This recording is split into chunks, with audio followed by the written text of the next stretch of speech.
तेलंगाना की जो सेक्रेटेरिएट के पुरानी बिल्डिंग थी उसको तोड़ना चालू किया गया। पूरा चौतरफ से रोड को बंद कर दिया गया, बंद करके किसी को भी अंदर जाने की इजाज़त नहीं दे रही है। कल रात से जो है पूरे तेलंगाना में एक अफवाह फैल रही है कि तेलंगाना के अंदर जो मौजूद 2 मसाजिद है उन मसाजिद को भी तेलंगाना की नई सेक्रेटेरिएट की तामीर के लिए मिसमार किया जाएगा या तोड़ दिया गया है। मुख्तलिफ ऐसे अफवाहें फैली जा रही हैं, लेकिन कोई ऑथेंटिक न्यूज़ नहीं लग रही है। तो रात भर बड़ी बेचैनी रही। मैं सुबह में जो है हमारे वक्फ बोर्ड चेयरमैन, क्योंकि मसाजिद की हिफाजत करना वक्फ बोर्ड का सबसे पहला अवलीन फरीज़ा है, और वक्फ बोर्ड जो है एक इंडिपेंडेंट बॉडी है, और दूसरा फरीज़ा जो है अक़लियतों की फलाह बहबूद और हिफाजत करना माइनॉरिटी कमीशन का है। तो मैं सुबह में जो है दोनों भी जनाब Mohammed Qamaruddin honourable chairman minority commission से बात किया मैं, और हमारे अलहाज मोहम्मद सलीम साहब जो वक्फ बोर्ड के चेयरमैन हैं, दोनों को बात किया। और मेरे तवस्सु से भी इतलात ये हम अंदर किसी को भिजा के मालूम करने की कोशिश कर रहे थे। पुलिस वहाँ पर किसी को जाने नहीं दे रही है। तो आया वो मसाजिद है या उनको तोड़ दिए, अभी कोई अवाम में ये बेचैनी है। इस बेचैनी को सिर्फ़ और सिर्फ हुकूमत ही दूर कर सकती है, या माइनॉरिटी कमीशन के चेयरमैन कमरुद्दीन साहब दूर कर सकते हैं, या आपके वक्फ बोर्ड चेयरमैन सलीम साहब ये जो अफवाह फैल रही है, ये जो बेचैनी है या हकीकत है, इसको दूर कर सकते हैं। ये जो टीआरएस का साबिक़ा रिकॉर्ड है, जो बीजेपी और टीआरएस की जो जुगलबंदी चल रही है, इससे हमको शको शुबात हो रहे हैं कि हो सकता कि आज नहीं तो कल इस मस्जिद को तोड़ दिया जाएगा। तो अब जिम्मेदारी ये है कि माइनॉरिटी कमीशन के चेयरमैन पर यह जिम्मेदारी आयद होती है कि इसका तहफ़्फ़ुज़ किया जाए, और वक्फ बोर्ड चेयरमैन मोहम्मद सलीम और पूरे अराकीन चेयरमैन जो अराकीन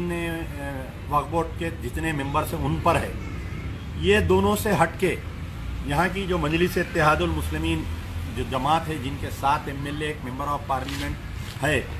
तो ये सबसे बड़ी जिम्मेदारी असदुद्दीन और अकबरुद्दीन ओवैसी की होती है, क्योंकि ये लोग जो है बगैर शर्त बगैर उसके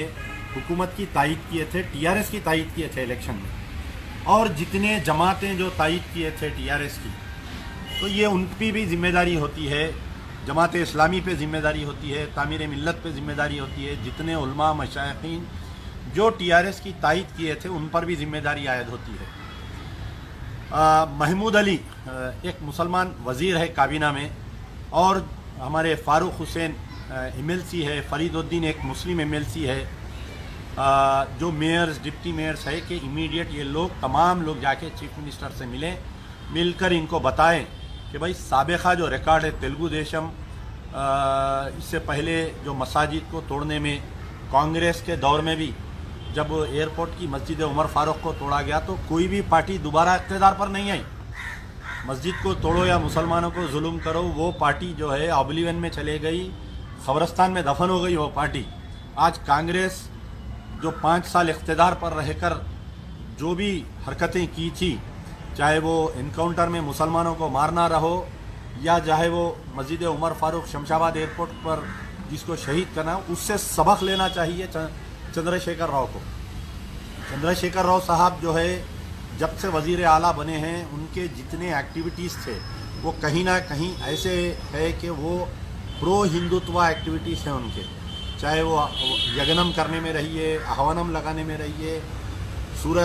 किसी शंकराचार्य को बुला के सरकारी तकारीब का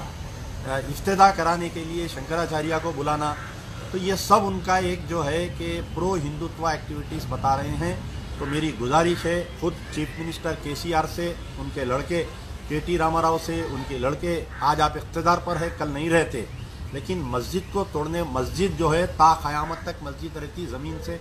आसमान तक ये मस्जिद रहती। अगर खुदा ना खास्ता इस मस्जिद को मिसबार किया जाएगा तो फिर तेलंगाना पे कभी इक़्तिदार पर आने की ये सोचना नहीं आप बल्कि आपकी आने वाली 10 नस्ल भी तेलंगाना में इक़्तिदार पर नहीं आएंगी। इनके साथ साथ इनको जितने लोग मदद किए थे इलेक्शन में, ये सब मुलजिम ठहराए जाएंगे।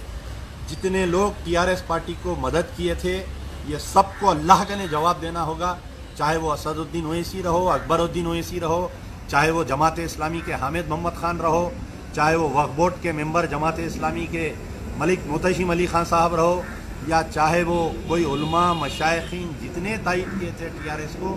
یہ سب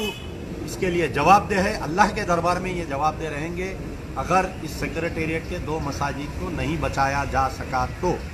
اور میرا مطالبہ ہے یہ مائنارٹی کمیشن جو ہے امیڈیٹلی، کیونکہ مائنارٹی کمیشن میں خود جا کر قمر الدین صاحب سے مل کے پیٹیشن دینا چاہ رہا تھا،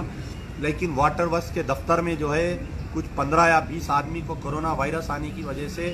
دفتر بند ہے مائنارٹی کمیشن کا۔ آن لائن پیٹیشن میں بھیجا ہوں آج۔ وقف بورڈ چیئرمین سلیم صاحب کو بھی یہ درخواست کی کاپی ہے